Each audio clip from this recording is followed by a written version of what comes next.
Pinigil mo ang sarili mo ng matagal na. May bahagi ka na matagal ng tahimik na nagtitiis at alam mo ito tuwing gabing humihina ang ingay sa paligid mo. Hindi ka pagod lang, hindi ka basta nalilito. May iniipon kang puwersa sa loob na walang nakapapansin. At dahil doon, parang ikaw ang laging huli sa lahat kahit ikaw ang unang bumabangon at ang huling sumusuko. At ito ang dahilan kung bakit ka narito ngayon. May mga bagay akong ipapakita sa iyo na matagal mo nang nararamdaman ngunit hindi mo pa napapangalanan. Sa dulo ng mensaheng ito, makikilala mo ang mga palatandaan, ang ugat at ang pagbabalik na para sa iyo talaga. Manatili ka rito. Bago tayo lumalim, gusto kong malinaw mong marinig ang ipinapangako ko sa iyo.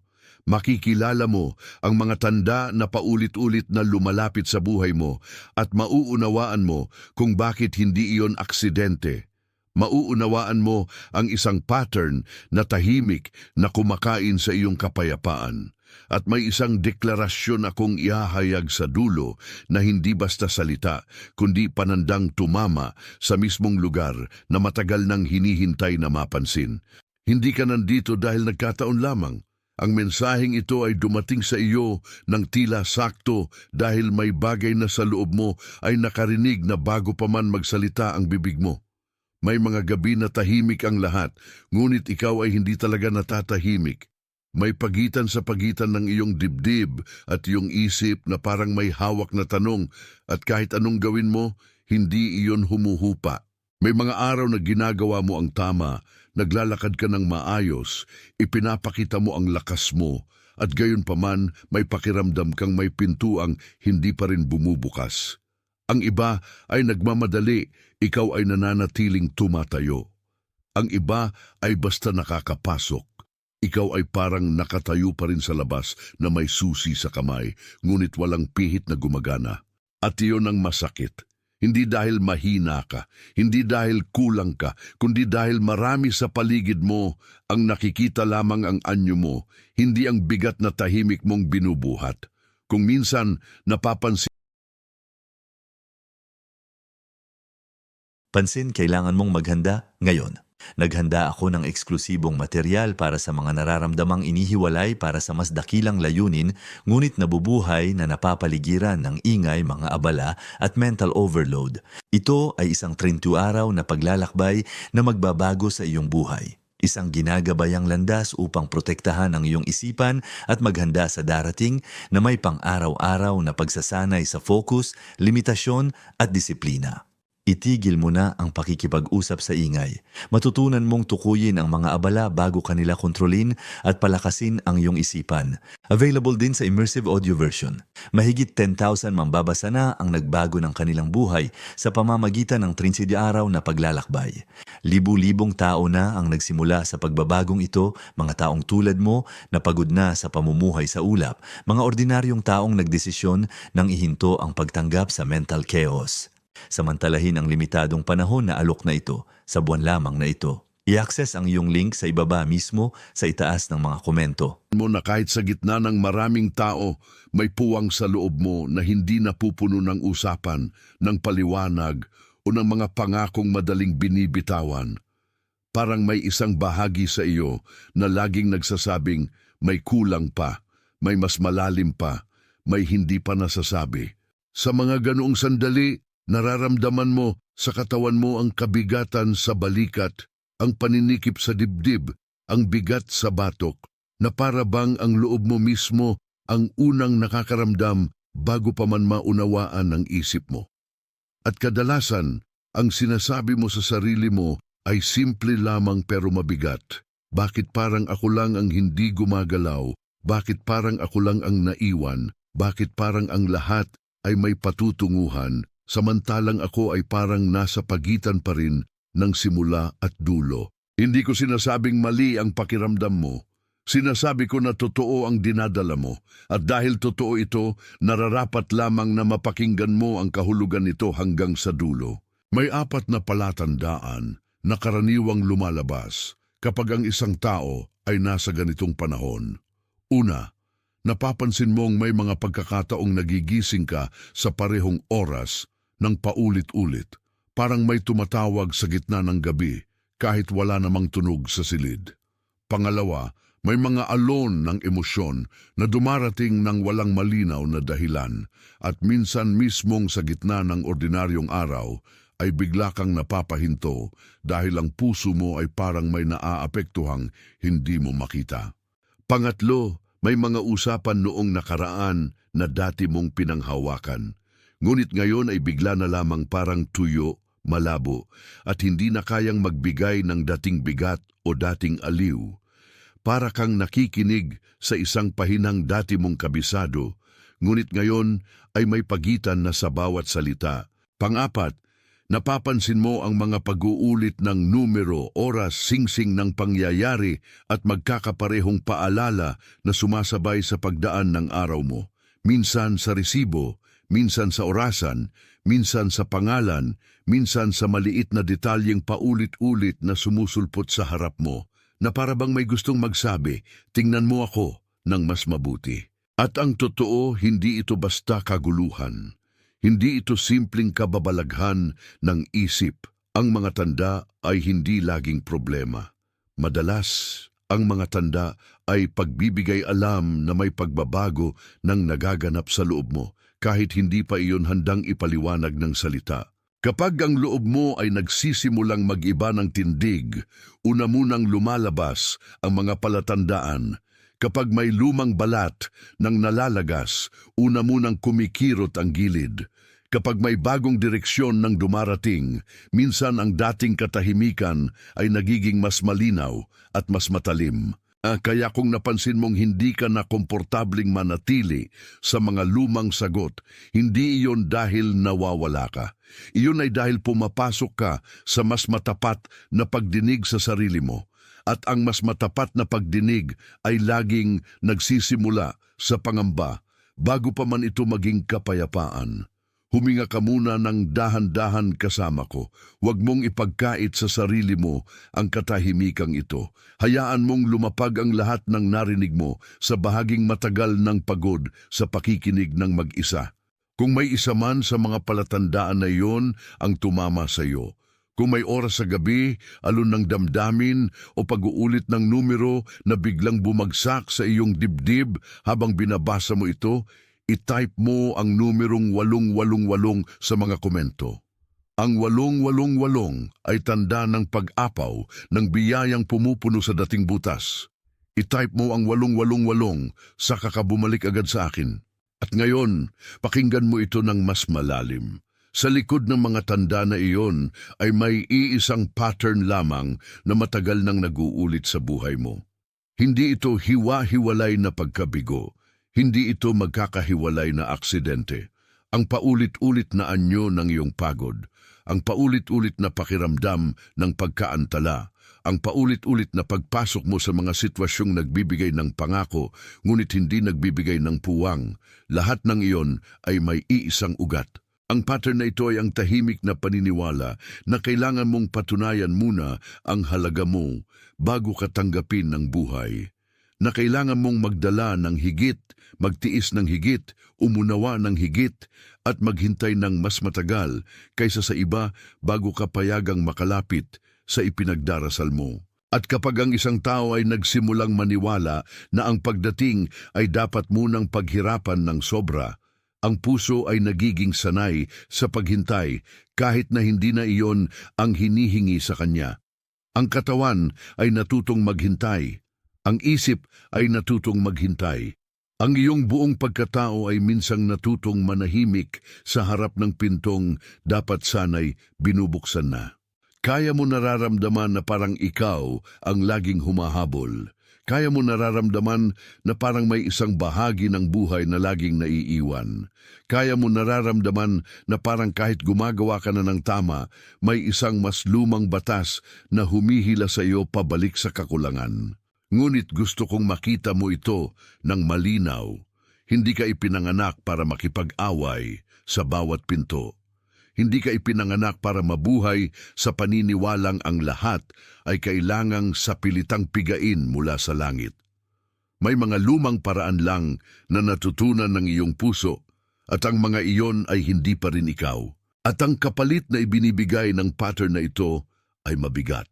Nawawala ang sigla sa mga bagay na dati mong minahal. Nawawala ang pagiging natural ng iyong paglapit. Nawawala ang dalisay na pananalig na may pwesto ka talaga.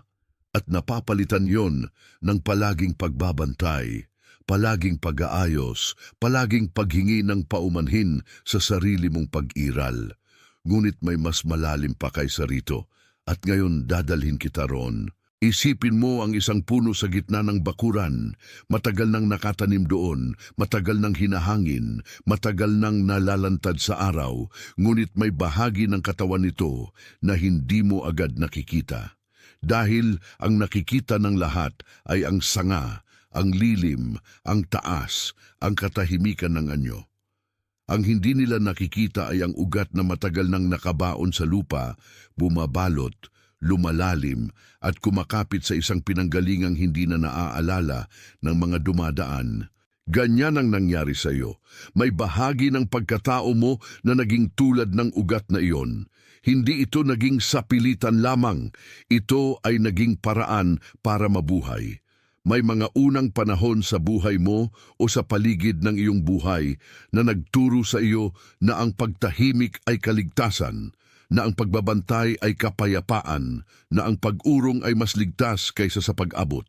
At kapag ang isang puno ay matagal nang hindi naaalagaan sa tamang panahon, ang mga ugat nito ay mas lalo pang kumakapit sa ilalim, minsan hindi dahil malusog, kundi dahil takot itong mabunot.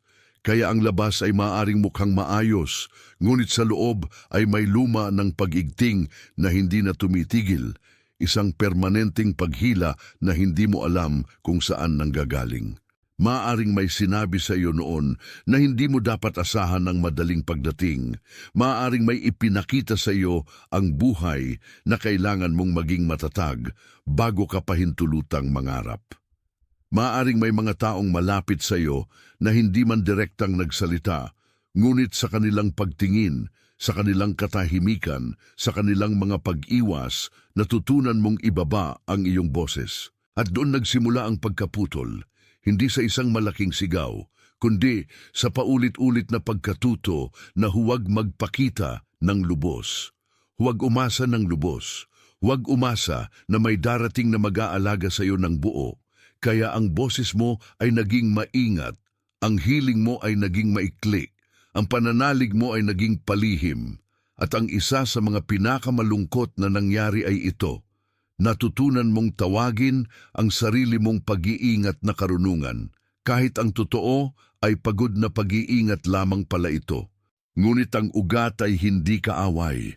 Ang ugat ay alaala, ang ugat ay istorbo lamang kapag nakalimutan mong ang puno ay hindi lamang para kumapit sa lupa, kundi para ring tumanggap ng liwanag. At ngayon, dahil may liwanag na dumarating, napapansin mong may gumagalaw sa loob ng mga dati mong paniniwala. Parang ang barkong matagal nang nakasadsad sa pampang ay naririnig na ang tubig. Parang ang loob na dating sarado ay may bitak ng sinisilipan ng hangin. Parang ang bakurang matagal ng pinananatiling tahimik ay may pintuang unti-unting bumubukas mula sa loob. Kung tumatago sa iyo ang larawang ito, kung may bahagi ng dibdib mo ang tumindig habang iniisip mo ang ugat, ang puno, ang bakuran, itype mo ang mga salitang nakikita ko na ito sa mga komento. Hayaan mong maging pinal ang pagkilala. I-type mo ang mga salitang nakikita ko na ito sa kakabumalik agad sa akin. Dahil ang totoo, kapag nakita mo na ang ugat, hindi ka na kailangang magpanggap na ikaw ay isa pa. Hindi mo na kailangang ipangalan ang pagkapagod mo bilang personalidad. Hindi mo na kailangang ituring ang paghintay na iyon bilang kapalaran. Ang pagbabalik ay hindi isang malaking pagtatanghal. Ito ay mas simple, mas tahimik at mas totoo. Hindi mo kailangang magtayo ng bagong katauhan. Hindi mo kailangang humakbang palabas ng sarili mo. Kailangan mo lamang kilalanin kung saan ka naligaw ng tiwala at kung saan ka pinalitan ng takot. May mga bagay na hindi mo kailangang likhain ngayon. Kailangan mo lamang tanggapin na naroon na sila, naghihintay sa lugar na matagal mo nang tinatawag na malayo. May kapayapaan na hindi mo kailangang ipagtanggol. May direksyon na hindi mo kailangang pilitin. May pinto na hindi mo kailangang sisirin ang sarili mo para lang marating. Ang kailangan mo ay ang pagbabalik sa malinaw na pakiramdam na ang hindi mo nakuha noon ay hindi patunay na wala iyon para sa iyo. Iyon ay patunay lamang na ang panahon mo ay mas malalim kaysa sa pagkakaintindi ng pagmamadali. At kaya nagsisimula ang paglalakad mo ngayon sa ibang paraan. Hindi na bilang isang taong nagkakandakuba sa paghabol, kundi bilang isang taong natutong tumayo ng mas tahimik at mas buo, na hindi na kinakabahan sa bawat pagitan ng katahimikan. May isang simpleng gawain akong iniiwan sa iyo. Sa unang tahimik na sandali mamaya, bago mo muling buksan ang mundo, ilagay mo ang kamay mo sa dibdib mo at pangalanan mo ng marahan ng isang bagay na hindi mo na kailangang pilitin ngayon. Hindi mo kailangan ng mahabang talumpati. Isang tapat na pangungusap lang. Hayaan mong marinig ng katawan mo na may ibang batas na ngayon ang umiiral. At sa susunod na pagkakataon na maramdaman mong muli ang lumang ugali ng paghabol, huminto ka ng sandali at tanungin mo ang sarili mo hindi kung paano ka magbibigay ng higit, kundi kung ano ang maaari mong tanggapin ng walang pagtatanggol. Doon nagsisimulang bumukas ang mas tahimik na buhay. Dahan-dahan, huwag magmadali. Ang binubuksan sa iyo ay mas matagal nang naghihintay kaysa sa pagod na yon na matagal mo nang kilala. Kung may lumambot sa loob mo habang sinasabi ko ito, kung ang larawan ng ugat at puno ay tila tumama sa bahagi mong matagal ng tahimik, i-type mo ang mga salitang narito ako sa mga komento. Huwag mo itong ipaliwanag. I-type mo lang ang mga salitang narito ako at bumalik ka agad sa akin. Ngayon ay pakinggan mo ang pinakamahalagang bahagi. Ang pagbabalik na ito ay hindi pagsusumikap. Ito ay pagtanggap. Hindi mo kailangang magtulak ng mas marahas. Kailangan mong pahintulutan ang sarili mong marating ng grasya na matagal nang nasa pintuan mo. Hindi mo kailangang mag-ipon ng karagdagang bigat para maging karapat-dapat. Hindi mo kailangang magpanggap na hindi ka na nangangailangan. Hindi mo kailangang bantayan ang bawat bukas na puwang na parang may kukuha nito sa iyo. Ang puwang na itinatakda para sa iyo ay hindi lalalim dahil sa iyong pagod. Lalalim ito dahil sa iyong pagtanggap. At kapag sinimulan mong alagaan ang iyong loob sa paraang hindi nagmamadali, nagsisimulang magbago ang lahat ng nasa paligid mo. Ang mga desisyong dati mong pinipilit ay nagiging mas malinaw. Ang mga relasyong dati mong kinukubkob ay nagiging mas totoo. Ang mga pinto na dati mong kinakatok ng may kaba ay nagiging mga pinto na kaya mong lapitan ng payapa. May dalawang tahimik na pagsasanay na magpapalalim sa pagbabalik na ito. Ang una ay tinatawag kong umagang selyo. Bago ka dumiretso sa ingay ng araw, huminto ka ng saglit at pangalanan mo ang isang katotohanan na gusto mong mabuhay sa buong araw. Hindi ito kailangang mahaba. Maaari mong sabihing, ngayon ako ay pinangangalagaan.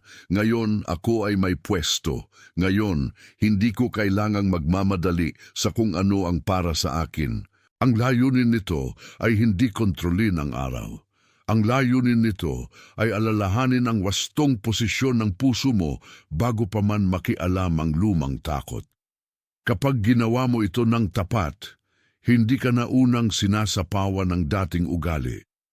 Nauuna ang katahimikan mo at ang katahimikan ang nag-aayos sa iyo. Ang ikalawa ay ang pagtingin sa tubig sa loob. Isang beses sa isang araw, kahit ilang sandali lang, tanungin mo ang sarili mo kung alin sa mga damdaming nararamdaman mo ay sa iyo talaga at alin ang dinadala mo lamang dahil matagal mo nang ginawa itong tahanan. Ibalik mo sa pinanggalingan ang hindi mo na kailangang bitbitin. May mga damdamin kang matagal nang pinapasan na hindi kailaman naging iyo. May pagod kang nakuha lang sa kapaligiran. May takot kang minana sa katahimikan ng iba. May pamantayan kang sumingit sa iyong dibdib at nagpanggap na iyon ang tinig mo. Ngayon, unti-unti mong matututuhan kung alin ang tunay na iyo at alin ang dapat ng ilapag. At habang ginagawa mo ito, magiging mas mahinahon ang paglipat mo sa buhay. Hindi na bawat pagnanais ay kailangang agawin.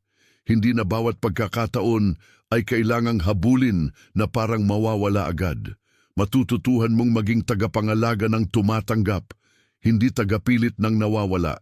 Ito ang bagong anyo ng lakas mo. Hindi ang maingay na paghawak, kundi ang mapayapang pagtanggap. Hindi ang desperadong pag-abot, kundi ang matuwid na pagtayo. Hindi ang matigas na pagtiis, kundi ang mapagkakatiwalaang paglalagak ng sarili sa tamang oras. At sa sandaling iyon marami ang mapapansin mo. Ang kaunting hinga ay babalik. Ang dibdib ay luluwag.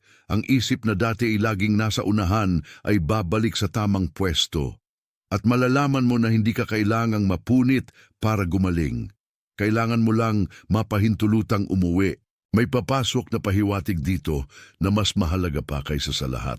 Kapag may sinabi sa iyo ang mensaheng ito na parang matagal mo nang alam, ngunit ngayon lamang naalala, hayaan mong ang iyong pag-like ay maging amen na walang salita. Hindi bilang-bilang, hindi bilang sukatan, kundi bilang tahimik na pagsang-ayon na tama ang pagkakabanggit sa iyong kalagayan. Huminto ka sandali, damhin mo yon. Huwag mo munang sagutin agad ang kahit ano, hayaan mong lumubog muna sa bahaging matagal ng gustong mapakinggan. May isang tao na biglang pumasok sa isip mo habang binabasa mo ito. Maaring tahimik siyang pagod, lihim na naghahanap o matagal nang may dalang anyong hindi nakikita ng iba. Maaring siya ang taong laging maayos sa labas, ngunit nanginginig sa loob. Maaring siya ang taong bihira magsalita tungkol sa bigat niya, ngunit halata sa paglakad sa paghinga at sa bigat ng kanyang mga mata. Kung may ganitong mukha na sumulpot sa isip mo, huwag mo itong ipagwalang bahala. Ipadala mo sa taong iyon ang mensaheng ito, hindi bilang rekomendasyon, kundi bilang paghahatid. Gaya ng pagdating nito sa iyo, dumating din sana ito sa kanya sa tamang oras, sa tamang panahon, at sa paraang hindi niya inaasahan, ngunit lubos niyang kailangan. At ngayon, bago tayo pumasok sa huling pagsasara, gusto kong itapat sa iyo ang isang bagay na mabagal nang nabubuo sa mga salitang ito. Ang loob mo ay hindi basta pinapakalma lamang. Ito ay inaayos, ibinabalik, at pinanghahawakan muli sa tama nitong pangalan. O kung naramdaman mo na ang buong anyo ng mensaheng ito ay tumama sa iyo bilang kumpirmasyon, i-type mo ang mga salitang, "Ako ay handa" sa mga komento. Huwag mo itong ituring na hiling, ituring mo itong pag-amin. Dahan-dahan mong i-type ang mga salitang "Ako ay handa" at bumalik ka agad sa akin. Huminga ka muna. Pabayaan mong maramdaman ng loob mo na may sinasandalan na ito ngayon. Huwag mong putulin ang sandaling ito. Hayaan mong ito ang maging lagda sa pagitan ng narinig mo at ng buhay na darating. Ikaw ay kinikilala. Ikaw ay pinapalakas. Ikaw ay binubuksan. Ikaw ay binibihisan ng kapayapaan na hindi mo na kailangang ipaglaban. Ikaw ay binabalik sa puwestong matagal nang inilaan sa iyo. Ikaw ay hindi na itinataboy ng lumang takot na dati mong pinaniniwala ang boses mo. Ikaw ay tahimik na inihahanda para sa isang mas matapat na buhay. Ikaw ay itinataguyod sa paraang hindi mo kailangang ipakita sa lahat.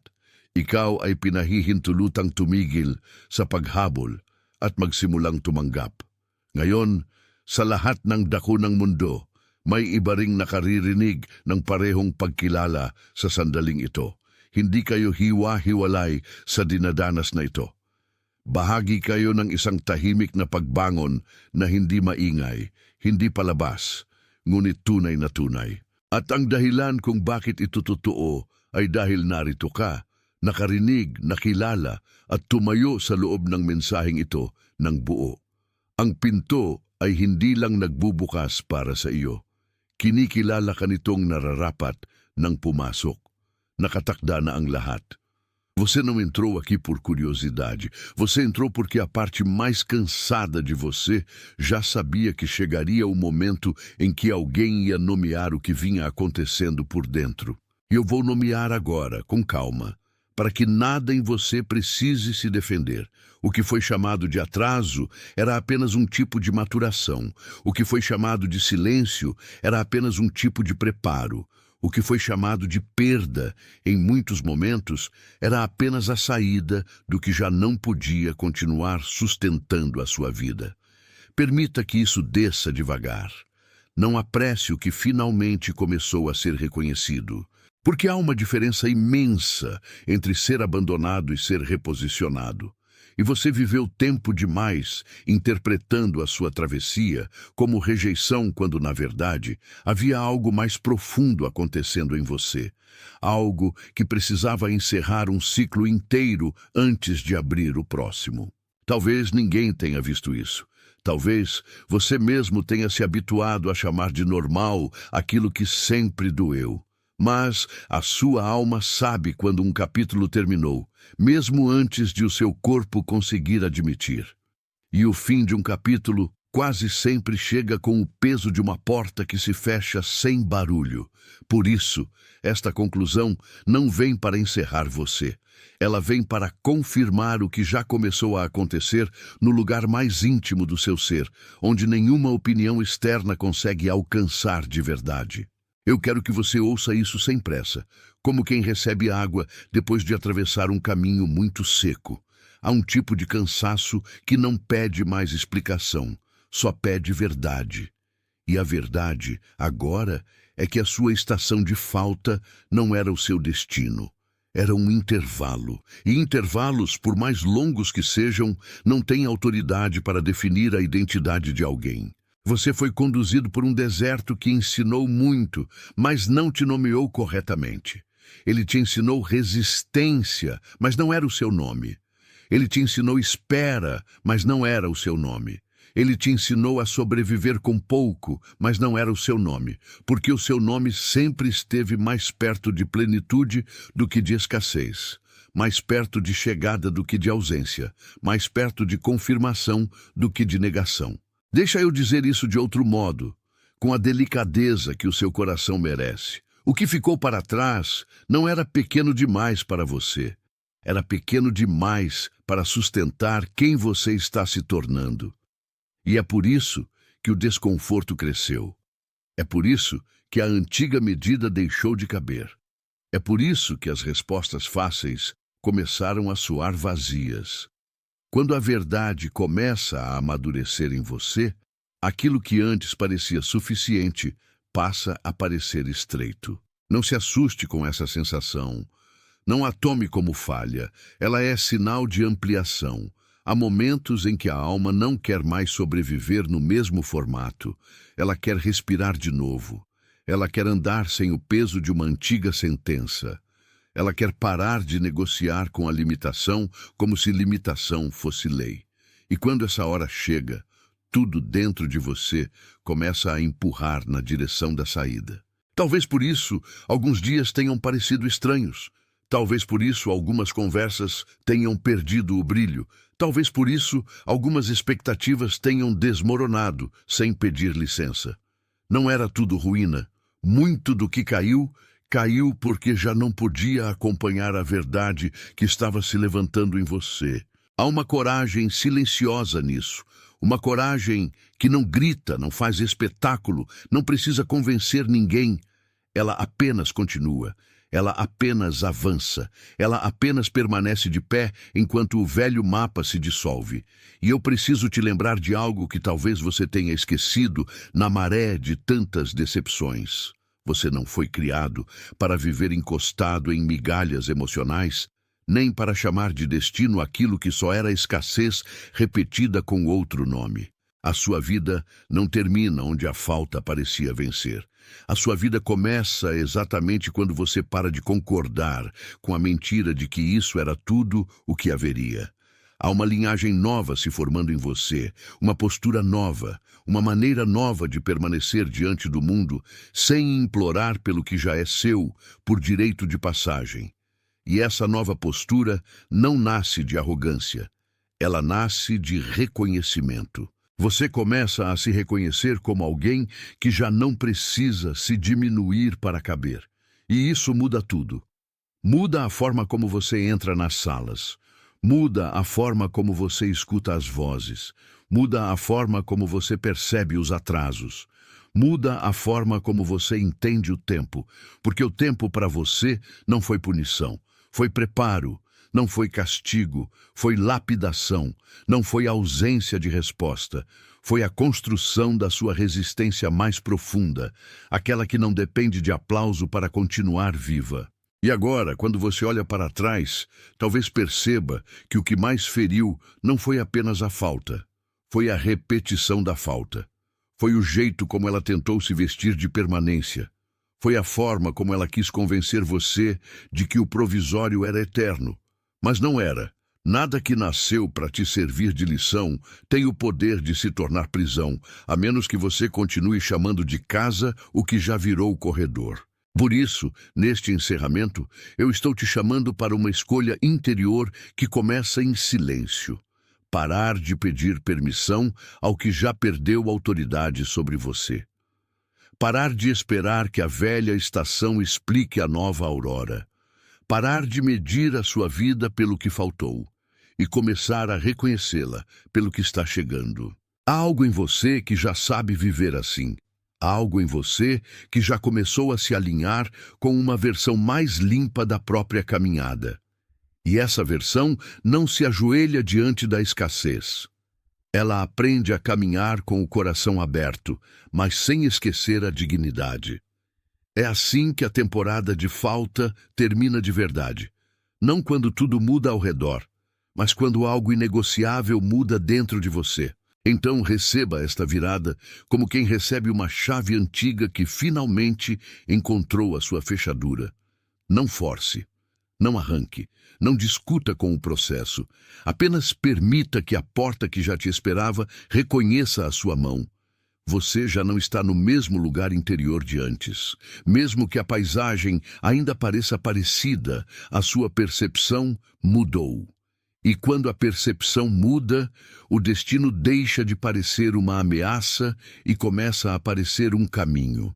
Isso é o que está acontecendo agora. Você está sendo devolvido ao seu próprio eixo. Você está sendo trazido de volta ao centro. Você está sendo devolvido à confiança que não depende de cenário perfeito para existir. E isso é grande, muito maior do que parece. Porque uma pessoa centrada não precisa disputar a própria luz. Ela apenas a carrega. Não tenha medo de sentir esse peso saindo. Não tenha medo da leveza que chega depois dele. Há quem estranhe a paz quando passa tempo demais respirando ansiedade. Há quem desconfie da claridade quando esteve muito tempo acostumado à penumbra. Mas o estranho não é a paz. O estranho foi a falta dela. E agora você está aprendendo de novo a reconhecer o que é seu ritmo, sua medida, sua voz. Pansin, kailangan mong maghanda ngayon. Naghanda ako ng eksklusibong material para sa mga nararamdamang inihiwalay para sa mas dakilang layunin, ngunit nabubuhay na napapaligiran ng ingay, mga abala at mental overload. Ito ay isang 30 araw na paglalakbay na magbabago sa iyong buhay. Isang ginagabayang landas upang protektahan ang iyong isipan at maghanda sa darating na may pang-araw-araw na pagsasanay sa focus, limitasyon at disiplina. Itigil mo na ang pakikipag-usap sa ingay. Matutunan mong tukuyin ang mga abala bago kanila kontrolin at palakasin ang iyong isipan. Available din sa immersive audio version. Mahigit 10,000 mambabasa na ang nagbago ng kanilang buhay sa pamamagitan ng 30 araw na paglalakbay. Libu-libong tao na ang nagsimula sa pagbabagong ito, mga taong tulad mo na pagod na sa pamumuhay sa ulap, mga ordinaryong taong nagdesisyon nang ihinto ang pagtanggap sa mental chaos. Samantalahin ang limitadong panahon na alok na ito sa buwan lamang na ito. I-access ang iyong link sa ibaba mismo sa itaas ng mga komento.